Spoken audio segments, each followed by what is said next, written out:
Welcome back to the Deep Dive. Today, we are not just scratching the surface. We are drilling down to the bedrock. You really are. We're tackling a subject that feels almost too big to hold in your head at once, but it's probably the most urgent conversation we could possibly have. We are looking at a blueprint for saving Western civilization. And I know. That sounds like the opening line of a blockbuster movie trailer or some hyperbolic clickbait. Saving civilization. Right. It's a huge claim. It is, but when you look at the source material we have in front of us today, specifically the work surrounding Jamie Thornberry's white paper, Architectures of Flourishing, you realize that the scale of the problem actually demands that kind of language. That's a good point. This isn't about a minor policy tweak. This is about the foundation of the house we all live in. It really is. And the premise that kicks this whole thing off is something that it stopped me in my tracks. Thornberry argues that civilizations rarely die because they get conquered by some external enemy. They don't die because the barbarians storm the gates. At least not at first. They die from the inside out. He calls it internal metaphysical incoherence. That phrase, internal metaphysical incoherence, is the hook. And it's a terrifying one if you sit with it for a minute. It is. The idea is that before the walls fall, the ideas behind the walls have already crumbled. It's like a building where the steel beams have turned to rust, but the paint on the outside still looks fresh. And you walk past it every day thinking it's solid. Exactly. But the structural integrity is gone. Thornberry suggests we're facing 3 specific crises that are tearing the structural integrity of the West apart. There's the epistemic crisis, the moral crisis, and the anthropological crisis. Okay, let's unpack these one by one before we even get to the solution. Because I think most of us feel these crises in our daily lives, even if we don't use those, fancy philosophical words for them. Absolutely. Let's start with the epistemic crisis. This is basically that we can't agree on what's true anymore. Right. Precisely. But it's deeper than just fake news or political spin. It's the collapse of shared truth frameworks. What do you mean by that? Well, we aren't just arguing about specific facts like what the unemployment rate is or what the temperature was yesterday. We are arguing about how to determine facts. Okay. The method itself is up for debate. The method itself. When you lose the consensus on what constitutes evidence, or when you believe that all claims to truth are just power plays by different groups, you enter an epistemic crisis. You can't build a bridge if you can't agree on the laws of gravity. And you can't build a society if you can't agree on basic reality. There you go. It's a foundational breakdown. That makes sense. It really does feel like the ground is moving under our feet sometimes. Then you have the moral crisis. This is the loss of a shared framework for what is good. Right. And this one is just as corrosive. If good is just what I prefer versus what you prefer, if it's just flavor, like I like vanilla, you like chocolate, then society loses its glue. It becomes impossible to make collective decisions. It does. A civilization needs to be able to say, this behavior is good and that behavior is bad, not just this behavior is illegal. We have lost the metaphysical confidence to say that certain things are intrinsically good. We've replaced good with what? Convenient, profitable, or popular. And the third one, the anthropological crisis. This is the one that feels the most personal to me. It's the idea that we no longer know what a human being is for. This is the crisis of purpose, and it might be the most dangerous of the 3.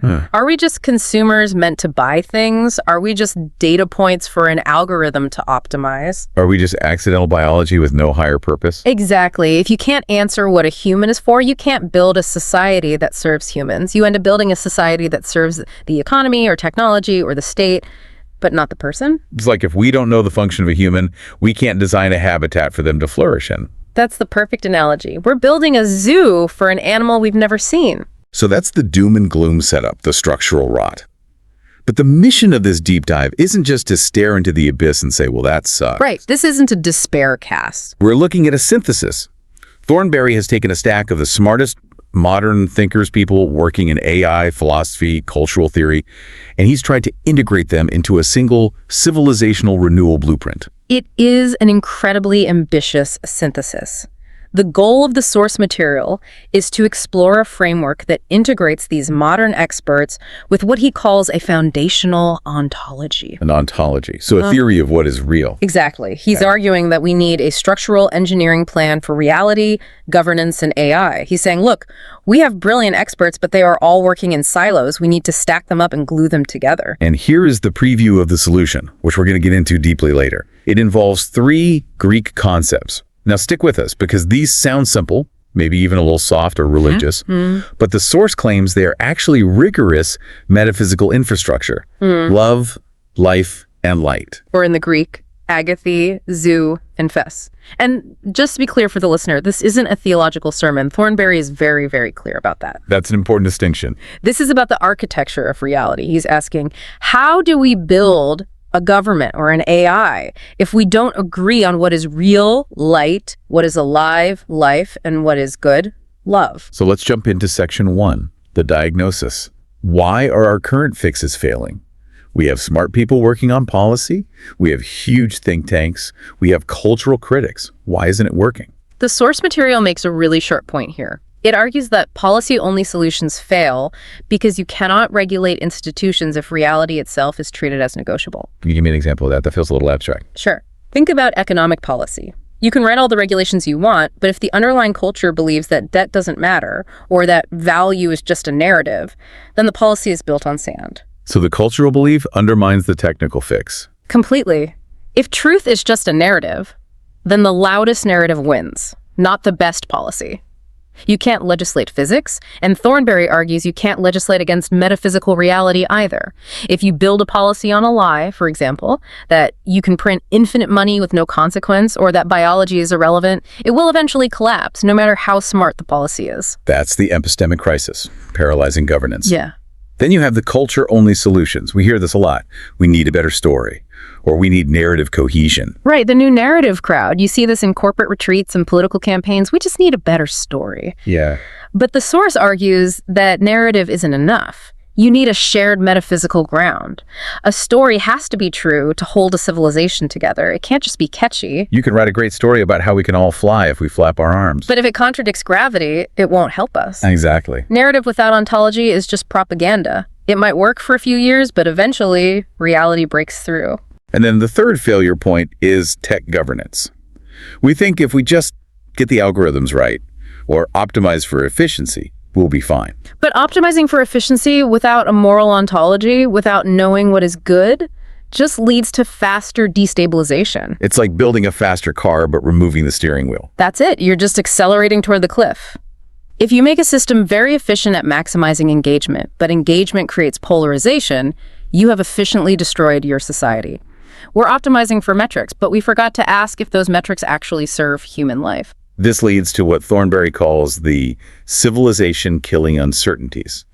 There are 3 dangerous gaps left open by modern secular thought. These are the open wounds in the modern mind, and they're really pointed questions. 1, why should truth bind us? Right. If truth is just a social construct, something we invented to control each other, why shouldn't I just believe whatever makes me feel good or helps my political tribe? Why is the truth better than a comforting lie?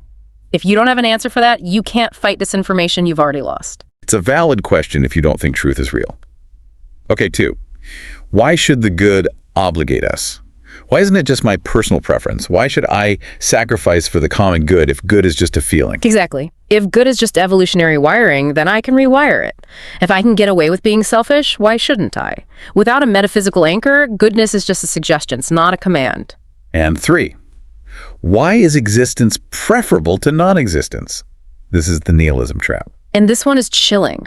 If we can't answer why it's better to be here than not, we lose the will to maintain civilization. Why have kids? Why build for the future? If there's no answer, the civilization just stops. It runs out of steam. So that's the problem. We are adrift. Now, let's look at the tools we have. The source material organizes today's leading thinkers into tiers based on their utility to civilization. It's a section 2, the assemblage of minds. I really like this stack concept. It feels like we were building a team. It's great. It's like he's assembling an Avengers team for philosophy. But it's not just praise. He takes these brilliant minds, but also ruthlessly points out where they fall short. Where the piece doesn't quite fit. Right. He's saying, This person has a piece of the puzzle, but not the whole picture. Let's start with Tier 1, the moral and human core. We have Martha Nussbaum and Massimo Pigliucci. Let's start with Nussbaum. She's a heavyweight in philosophy and law. Martha Nussbaum is essential because she provides the human dignity infrastructure. She developed the capabilities approach. This is a radical shift from how we usually measure progress. Yeah, we always hear about GDP. Right, but GDP is just money moving around. Instead of measuring a country's success by that, she asks, what are people actually able to do and to be? So things like, do they have bodily health? Do they have access to education? Can they participate in politics? Can they play? Exactly. It gives us non-arbitrary metrics for flourishing. It's not just, are you happy? Because you can be happy while being oppressed if you don't know any better. A very good point. It's, do you have the capability to function as a fully realized human? This is incredibly useful for education reform and human rights. It gives us a checklist for dignity. But the source points out a limitation here.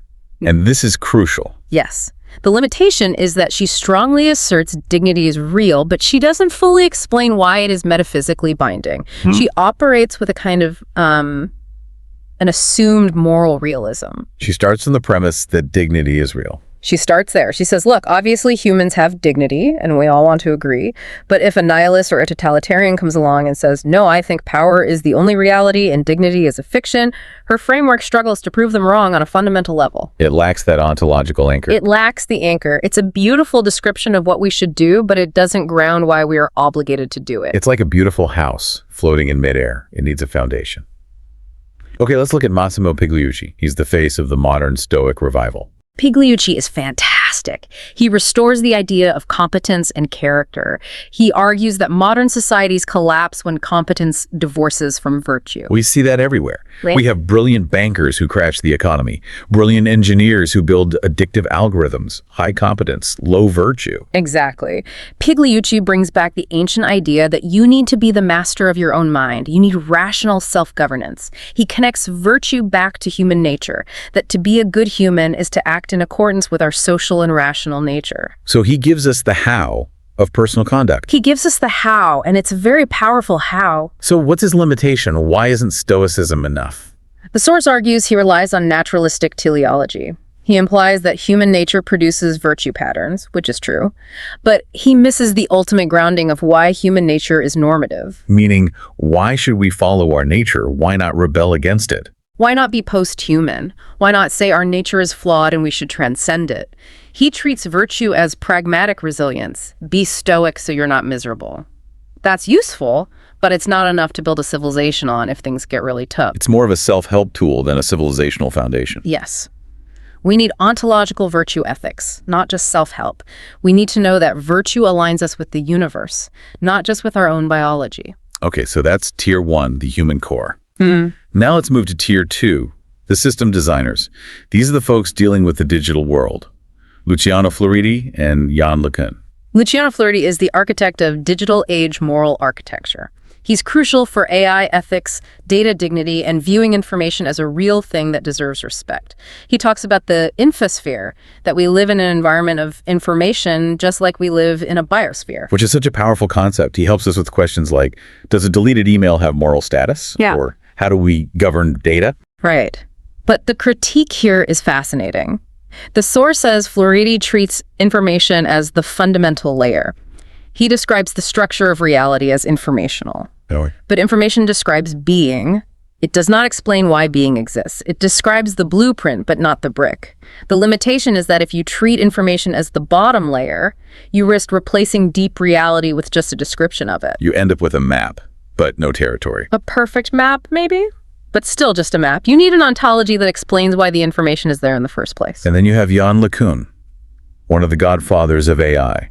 He represents reality-constrained intelligence. LeCun is vital because he stands against the hype. He rejects the idea that AI is just this disembodied simulation or some kind of magic. He's a grounding force. A huge grounding force. He argues intelligence requires a body. It requires real-world feedback.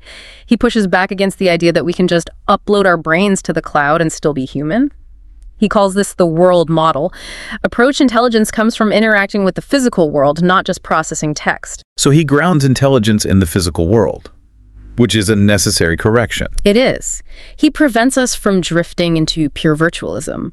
But his limitation is that while he has strong physical realism, he has weak metaphysics regarding consciousness. Meaning? He can explain how a brain learns patterns, but not necessarily the nature of the consciousness that is doing the learning. He gives us a machine that works, but not necessarily a mind that means something. He gives us the hardware of intelligence, but not the purpose. Move into tier 3 and 4, the threats and the meaning. We have Nick Bostrom and the metamodernists. Rick Bostrom is the civilizational threat modeler. He forces us to do the math on extinction. He's the one asking the hard questions about AI risk. He makes us confront the fragility of our species. He makes us look at the exit doors for humanity. He does, and that's incredibly valuable. But the source takes issue with his simulation hypothesis. Oh, this is a big one. The idea that we're living in a computer simulation. This is a very big point. Bostrom often entertains this as a serious possibility. The source argues that this hypothesis, while a fun thought experiment, actually destabilizes ontological confidence. How so? If we are just code in a teenager's computer in the future, then ontology collapses. Why care about justice? Why care about truth? It's just a game. It creates an infinite regress. If we are in a sim, who created the sim? And are they in a sim? It dissolves the ground beneath our feet just when we need to stand firm. It turns reality into a casino. The source says it's strategically useful for math, but philosophically toxic for civilization. That's a strong claim. And finally, the metamodernists, Humpty Freinacht and Robin van Ducker. These are the cultural meaning engineers. They are trying to help us exit postmodern nihilism. Postmodernism said nothing is true, everything is power structures. It deconstructed everything. It took everything apart. Metamodernism is trying to reconstruct. And their method is oscillation, right? I find this fascinating. Yes. They say we can move between irony and sincerity. We can be cynical about the world, but also hopeful. We can hold contradictory feelings. It's a very sophisticated coping mechanism for a complex world. It allows you to function when you don't believe in any grand narrative. Precisely. But the source says you can't build a civilization on oscillation. Exactly. Oscillation is a motion, not a foundation. You can't anchor a skyscraper on a pendulum. You need something solid. Oscillation helps you navigate the day, but it doesn't tell you why the day matters. You can't oscillate your way out of a moral crisis. Eventually, you have to choose what is right. And that leads us to the core solution of this deep dive. It does. Section 3, the missing ingredient, the ontological glue. The source calls it the civilizational master integration. We are taking all these brilliant thinkers, Nussbaum, LeCun, Bostrom, and anchoring them in 3 ontological constants. Light, life, and love, or using the Greek terms from the text to be precise. Fush, zoo, agathe. And again, these aren't metaphors. Thornberry argues they are the structural constants of reality, like gravity or the speed of light. Let's break them down. Start with light. This is ontological intelligibility. This answers the epistemic crisis head-on. It is the shared confidence that reality is knowable and truth is discoverable. The fix here is understanding that truth isn't social construction or a vote. It is participation in intelligibility. So when a scientist discovers a law of physics, they aren't inventing it. They are uncovering a structure that was already there. Yes. And that structure is intelligible, it makes sense, it fits together, the universe isn't random chaos.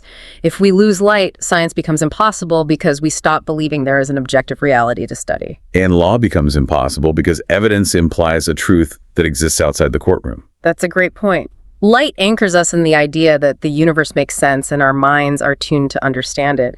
It means we aren't trapped in our own heads. We can know the real world. Okay, next is life, Zoo. Ontological flourishing.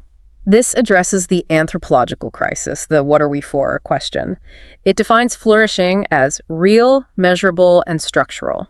And the Greek distinction here is important, right? Bios versus zoo. It's critical. Bios is just biological, life-breathing, eating, surviving. A plant has bios. Zoo is the indestructible principle of life. It's the quality of flourishing. It's the difference between staying alive and being fully alive. So under this definition, a human being isn't just a consumer. We are participants in a living, growing order. Correct. It gives us a direction. We aren't just drifting. We are supposed to be growing, deepening, expanding. It implies that progress isn't just getting more stuff. It's moving closer to that pattern of flourishing. It solves the nihilism problem. It does.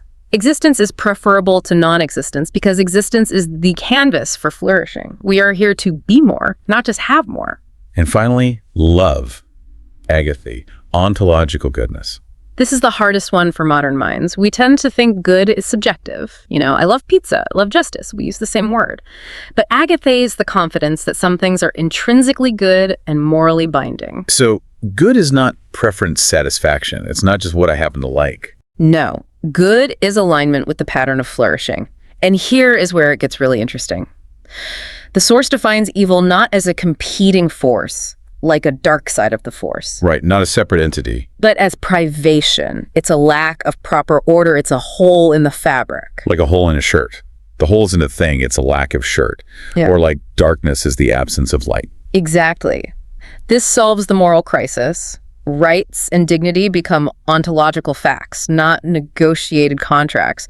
You have dignity not because the government gave it to you or because we voted on it, but because it is inherent to the structure of reality. So if you have Nussbaum's capabilities without agathe, they are just a wish list. That's a nice idea. With agathe, they are a description of moral reality. If you violate someone's dignity, you aren't just breaking a law, you are violating the structure of reality. You are creating a privation of the good. That's the binding agent. That's the glue. So we have the diagnosis, the experts, and the ontological glue. Now let's get practical. Section 4, implementation. The 10 pillars of renewal. This is where the rubber meets the road. It is. Thornberry breaks these into clusters. Let's look at the first cluster. Truth and reality. This is about rebuilding that foundation of light. This is the foundation. Pillar 1 is reality alignment governance. It sounds like a buzzword. What does it actually mean in practice? It means policy must be anchored in truth. The recommendation is that evidence-based policy must be legally insulated from narrative capture. What's narrative capture? It's when a policy debate stops being about facts and starts being about which story sounds better, which one mobilizes a political base, regardless whether it's true. Think about how often policies are made based on what sounds good in a campaign ad versus what actually works in the physical world. Meaning you can't just spin a story to get a law passed if the data contradicts reality. Right. The implementation would involve national epistemic integrity standards. Think of it like a congressional budget office, but for reality and epistemic court. You cannot legislate against reality. If you pass a budget that mathematically cannot work or an environmental policy that ignores physics, that shouldn't be a political debate. It should be flagged as an ontological failure. It acts as a check and balance against delusion. It's like structural engineering for laws. If the bridge won't hold the weight, you don't bid on it. You fix the design. Exactly. That's pillar 1. Then pillar 2 is moral framework stabilization. This is about reintroducing virtue-based standards in education and policy. It's about rebuilding the consensus around agathe. And the implementation here is adopting flourishing-based impact metrics rather than just GDP. Yes, we are what we measure. We currently measure success by how much money moves around. That's extraction. If I get divorced, crash my car, and pay for surgery, GDP goes up because money was spent. But flourishing went way down. Way down. We need metrics that measure. Are people more capable? Is trust higher? Are families stronger? That connects directly to the next cluster of pillars, which is all about the human being. Pillar 3 is the Human Flourishing Policy Index. This is a new national scoreboard. Imagine if the nightly news didn't just show the stock market ticker. Imagine if it showed the mental health stability index, or the family durability score, or the community trust metric. That would change the national conversation completely. It would. If we measure it, we will manage for it. It shifts economics from how much can we extract to how much can we invest in flourishing. It forces politicians to answer for declines in human well-being, not just declines in the stock market. And Pillar 7 is education formation reform. The source is very critical of our current model. It calls the current model information transfer. We treat kids like hard drives. We upload facts, math, history, grammar, and test them on recall. Which is becoming obsolete. It is. In an AI age, information is free and instant. A kid with a smartphone knows more facts than a professor did 50 years ago, but they don't necessarily have more wisdom. So what's the new curriculum? What does it look like? It must shift to human formation. It integrates 3 domains. First, truth formation. That's the light. Teaching kids how to discern truth, how to think scientifically and logically, and how to spot a deep fake. Critical thinking on steroids. Then, flourishing competence. That's the life. How to be healthy, how to handle emotions, how to build relationships, how to handle failure, practical life skills. Things we used to assume people just learned. And we can't assume that anymore. And the third is virtue and character. That's the love, courage, justice, temperance, prudence. We had to teach civics and character, didn't we? We did, and we stopped because we lost the consensus on what good character was. The source argues we have to get that back, grounded in this ontology. We need to build resilient, reality-oriented citizens, not just test takers. We need to raise humans who can govern themselves so the state doesn't have to control them. Let's talk about Pillar 9, family continuity policy. This feels like a heavy one and probably controversial. It is. The source argues that the family is not a lifestyle choice. It's not just something you do if you feel like it, akin to joining a bowling league. No. It is the primary civilization continuity engine. It's the biological and moral factory of the future. It's where the next generation is literally made and formatted. The implementation suggestions here are quite specific. Yes. Yeah. Tax incentives that actually move the needle, not just small credits, but significant structural support that makes having children economically viable. Intergenerational housing incentives, making it easier for grandparents, parents, and kids to live near each other to share the burden of care. It's about rebuilding the village in a way. It is, but deeper than that, viewing the family as the first epistemic authority structure. It's where kids first learn what is real and what is good. If that breaks down, the state cannot fix it. The state makes a terrible parent. And Pillar 4 is meaning infrastructure. This one fascinated me. We spend billions on physical infrastructure, roads, bridges. What is meaning infrastructure? It's public investment in cultural continuity. Community rituals, local identity frameworks, mentorship systems. We need to actively combat nihilism and radicalization. When people feel their lives have no meaning, they turn to extremism or addiction. So instead of just building a community center, you build the programming and the rituals that happen inside it. Exactly. And you value that as much as you value the concrete and steel. The source says meaning is discovered, not created from scratch. We need to help people discover it through connection and tradition. It's about funding the arts, public spaces, and festivals that reinforce the shared values of the community. It's social capital construction. Now let's move to Cluster 3, technology and the future. This is where the AI stuff comes in. Pillar 5 is digital civilization ethics. The implementation here focuses on data dignity.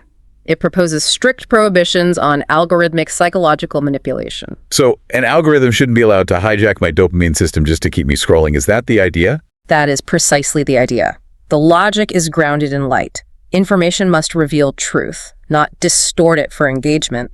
If an algorithm is designed to distort my perception of reality just to sell ads, that is an ontological violation. It's an attack on my ability to perceive light. Yes.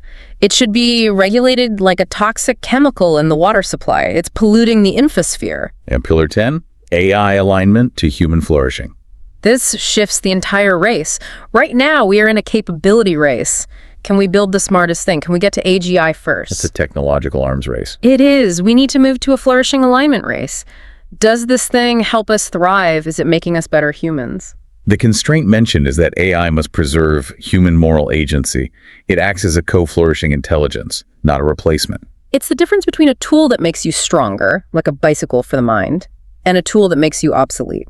The source implies we should ban AI that replaces human moral judgment in critical areas like judicial sentencing or lethal force.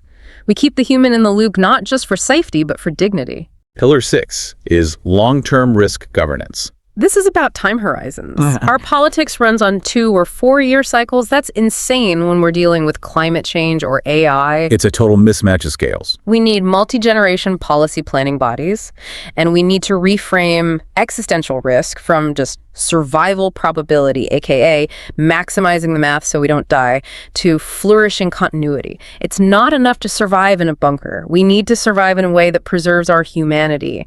We need institutions that are looking 100 years out. And finally, Pillar 8, governance legitimacy reform. This ties it all back to politics. Where does a government get its right to rule? The source says legitimacy shouldn't come from who yells the loudest or who controls the narrative. Not from popularity. And not just from popularity. Legitimacy comes from reality alignment and flourishing outcomes. If a government fails to align with reality, if it denies basic economic or physical facts, it loses its right to govern.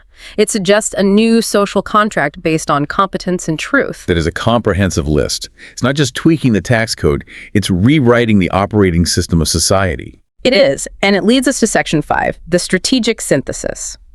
How does this all fit together? How does it correct the thinking of our current experts? We mentioned the metamodernists earlier, Freinacht and that crew. The source calls this the metamodern correction. Right. Metamodernism correctly identifies that we are in a weird spot between modernism, hope, science, and postmodernism, skepticism, irony. They say we oscillate.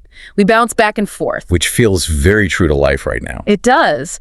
But the source argues that civilization cannot be built on oscillation. A pendulum is always moving, but it's not going anywhere. So what's the correction? We need postmodern realism. Truth exists independent of our mood. We don't just oscillate, we anchor and fusillate. We can have different emotions of the truth, but the truth itself stands still. We need to stop reacting and start building on bedrock. And this leads to the binding solution. This framework claims to solve the binding problem that all those tier 1 and 2 thinkers have. This is the crux of the whole philosophical argument. If you just have Nussbaum's capabilities, someone can ask, why care? Why should I care about someone else's flourishing? If you just have Lacan's realism, someone can ask, okay, the physical world is real, so what? What's the moral purpose? If you just have Bostrom's risk analysis, someone can ask, why is survival good? Maybe non-existence is fine. But the love-life light ontology unifies them. It provides the why for all the what. Intelligence light exists to perceive reality in order to sustain flourishing, life. Flourishing is the goal of survival, which makes it good, love. Goodness is the alignment of both. It creates a closed loop of meaning that is robust enough to withstand the pressure of modern technology. It answers the why forever how. So where do we go from here? Section 6, the roadmap and future vision. The source sketches out a 50-year horizon. I love that it's a 50-year plan. It forces us to think beyond the immediate. It acknowledges that you can't turn a civilization around on a dime. It's a generational project. Phase 1 is stabilization. That's the first 10 years. This is immediate triage. Epistemic reform in institutions, getting the lies out of the system, establishing AI regulatory baselines, making sure we don't accidentally build Skynet. It's about stopping the bleeding. We have to secure the perimeter of reality. Phase 2 is reconstruction. That's years 10 to 25. This is where we start rebuilding the foundations. Family formation recovery is key here, getting those flourishing metrics embedded into law so we stop optimizing for just GDP. We start seeing a generation raised in the new human formation schools, entering the workforce and changing the culture. And phase 3 is expansion, years 25 to 50. This is the visionary part. This is where it gets really exciting. AI fully aligned to civilizational flourishing. Global cooperation based on development, not just competition. We aren't just fixing problems anymore. We are expanding the capacity of humanity. We are exploring the stars not just to escape, but to spread life and light. And the sector transformation impacts are huge. In education, you get resilient, reality-oriented citizens. In governance, you get policy stability that outlasts election cycles. In technology, you reduce existential risk and make technology serve dignity, not replace it. It sounds utopian. I mean, it sounds great, but it sounds utopian. It does, but remember, the alternative is the collapse scenarios we discussed at the start. It's not utopia versus status quo. The source argues it's renewal versus ruin. Which brings us to the outro, the final choice. The risk of refusal. What happens if we don't do this? If we reject this ontological grounding, what's the default path? What is it? We face permanent epistemic fragmentation. We never agree on truth again. We just fracture into tribes living in different realities, probably with violence. We face AI displacement. We become pets to our machines because we never defined what a human was for. And we face demographic implosion. We literally stop reproducing because we forget why life is good. That is a stark choice. It's almost a binary, coherence or collapse. It is. And I want to leave the listener with the source's closing vision, which I found incredibly provocative. The next century will not be decided by who is the fastest technology. It won't be decided by who is the most nukes or the best AI. No. It will be decided by whether civilization remembers what reality, goodness, and humanity are actually for. Love defines what is worth preserving. Life defines what counts as progress. Light defines what is real. That's the deeper code. That's the operating system. If we lose that code, the hardware doesn't matter. But if we keep it, if we rebuild it, we can build something extraordinary. So as you go about your week, whether you're coding AI, teaching a class, raising a family, or just voting, ask yourself, which of these pillars are you holding up? It's a great question. Are you fighting for light in a world of spin? Are you nurturing life in a culture of burnout? Are you standing for love in a system of indifference? It's the ultimate project. and it's one we all participate in, whether we realize it or not. It really is. Thanks for diving deep with us today. A pleasure. This was a big one. It was. See you next time.